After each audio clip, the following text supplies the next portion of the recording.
Սփյուռքը պիտի լիներ ազգի ամրոցը։ Հենց Սփյուռքն էր, որ մեր պապերին ցեղասպանությունից հետո փրկեց ու տվեց նոր շունչ։ Բայց այսօր ինչ ունենք, քարացած ժանգոտած մի բան, որտեղ հայ լինելը մնացել է միայն կնունկ, հարսանիք ու հողարկավորություն։ Ու նույնիսկ այդքանից մարդիկ արդեն հոգնել են, որովհետև կեղծ է ամեն ինչ։ Կնունկ արինք, բայց երեխեն հայերեն մի բառ չի խոսում։ Հարսանիք արինք, բայց կեսը օտար երգերով ու երաժշտությամբ։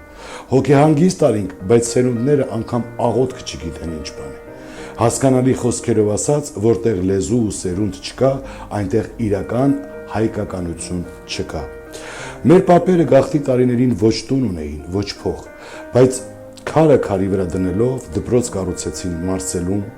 հացի փողից խնայող մայրերը գրիչ էին գնում, որ երեխաները գրեն ու կարդան։ Բեյրութում կոպեկ գումար էին հավաքում թերթ պահելու համար։ Նրանք հայությունը պահում էին գործով, ոչ թե կեղծ փառքով։ Բայց դե ախպեր, այն վաղտ ուրիշ էր, հիմա ուրիշ։ Մեր ժամանակի Սփյուռքը ինչ արեց։ Լոս Անջելեսում 100,000-ավոր հայ կա, բայց եթե հարցնես, ինչու երեխաներդ հայերեն չեն խոսում, կամ ինչու չեն սովորում, պատասխանը մեկն է։ Ապա դե իրանց հիմա անգլերենն ավելի հեշտ է։ Մոսկվայում մեծահարուստներն իրար դեմ են, Փարիզում կազմակերպությունները բաժանված են տարբեր խմբերի։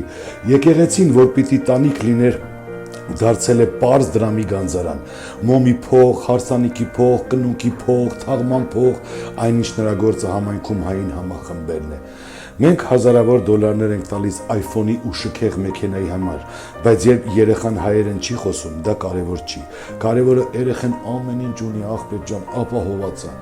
Մեր մեծահարուստներն ու համայնքային ղեկավարները մրցում են, ով ավելի շատ փող տվեց եկեղեցուն կամ սուտ հայկական միջոցառմանը, բայց ոչ ոք չի մտածում կենտրոն ստեղծելու մասին, որտեղ կգան երիտասարդները, հայապահպանման գործունեություն կծավալեն, կհավաքվեն, գաղափարներ կբերեն, մտքեր կփոխանակեն ու հնարավոր է լավ գաղափարների տեր դառնանք։ Մենք հայ ենք միայն արարողությունների ժամանակ, մնացած կյանքում օտարի սովորություններն ու լեզուն հարազատ դարձնող։ Կռիվ ենք տալիս Հայաստանի իշխանությունների ամեն օր, որ թրքացնում են պետությանը, ազգին, ժողովրդին, առանց կրակոցի, բայց միմյանց չենք ուզում հասկանալի դարձնել, որ սրանից լավ թրքացում աշխարհում ոչ մի տեղ չի էլ կարող լինել, երբ հայը հայից փախչում է, հայը հային տեսնել չի ուզում։ Մեր պապերը կոպեկ հավաքում էին դպրոց բացելու համար։ Մենք հազարավոր դոլարներ ենք տալիս ճոխությունների համար, բայց ոչ թե վայելենք, այլ մյուսի աչքը հանենք։ Նրանք թերթ էին տպում ձեռքով, հավաքած տառերով, որ համախմբեն։ Մենք թերթ չենք ուզում, այ աղբեր ջան, մենք հենա մեր լեզվով կոնկրետ լավ էլ թերթ ենք։ Եթե պետք է մեկի խայտարակենք կամ պախարակենք, կխոսենք էլ ինչ թերթն ինչ ենք անում։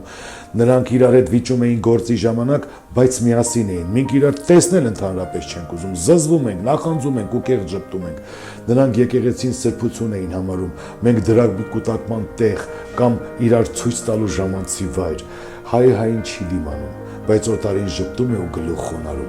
Թուրքը մեզ փամփուշտով չի կրակում, մենք ինքներս ենք թուրքի երազանքը կատարում առանց կրակոցի։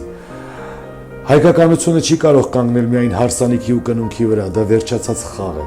Եկեղեցին պիտի լինի հոգևոր տանիք, ոչ թե դրամի գանձարան։ Եթե սերունդ չես պահում, ինչի համար ես կանգնած օտարության մեջ, որտեղ լեզու ու մշակույթ չկա, այնտեղ ազգ չկա։ Մեծահարուստներ, եկեղեցու հոգևորականներ, համայնքի ղեկավարներ, ձեր պարտքը հստակ է՝ պահել հայությունը, պահել սերունդը օտարության մեջ, ոչ թե փողն ու անձնական փառքը։ Երիտասարդներ, ձեր ապագան չի կառուցվելու միայն օտար լեզուներով, օտարացած հոգիներով։ Եթե Սփյուռքը շարունակի այսպես կեղծիքի ու անտարբերության մեջ մնալ, սերունդ չի մնա։ Հավատացեք, մենք բացի այս ճոխություններից ու առավել այս հիմարություններից բացի ուրիշ ոչինչով չենք էլ կարող լցնել մեր կյանքը։ Հարցը մնում է նույնը. ովքեր ենք մենք, եթե կորցնենք մենք իրար, կորցնենք այս ամեն ինչը, վերջացած ազգ ենք, հետո ինչ ենք ասելու սերունդներին։ Սերունդներն էլ մեզ պարզապես ասելու են. մեզ բացի iPhone-ից, հարսանիքից, կնունքից